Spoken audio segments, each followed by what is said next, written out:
It's a new year, 2026. You've probably heard the name Bitcoin and cryptocurrency. So the question so many people have is it safe? And is it something that I should be invested in?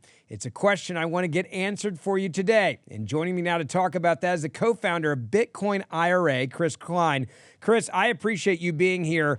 And it is pretty cool to see what's happening in the crypto space. It has become normal. It now can be a part of your IRA. The federal government has changed the rules. They're accepting cryptocurrency like it's a stock like Walmart. Yes, absolutely. And it's really driven itself into a mainstream space. I remember a decade ago when we first started Bitcoin IRA, and everybody was like, "Are you crazy, kid? You're putting Bitcoin in retirement accounts.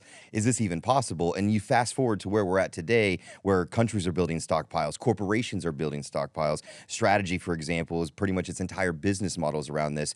It's a piece of diversification that every major player in the space and economics is looking at, and so should too the individual sovereignty of the average American looking to put it inside of their retirement.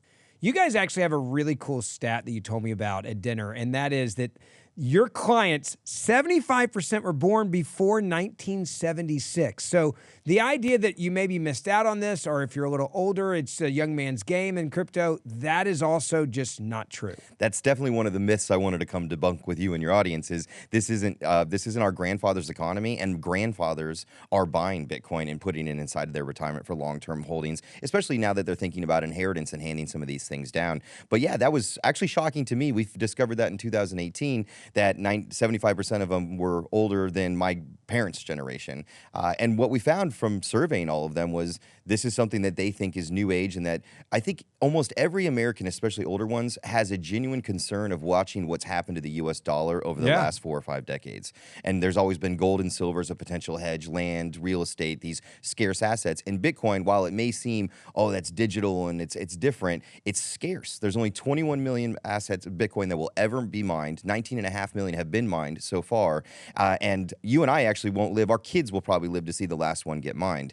This is something, we're in a world of abundance. Since I was born in 1985, it's abundance. We just printed and printed and printed more. This is a moment in time where we may be able to revert back to scarcity. And there'll be a day where just saying, I have one Bitcoin will be life-changing. Chris, I hope a lot of people that are watching this, you guys will go and find out more. It is amazing what you can do in your retirement account now, just like your other investments, with Bitcoin cryptocurrency. Find out more right now at bitcoinira.com/Ben. That's bitcoinira.com/Ben, and see what cryptocurrency can do for your portfolio.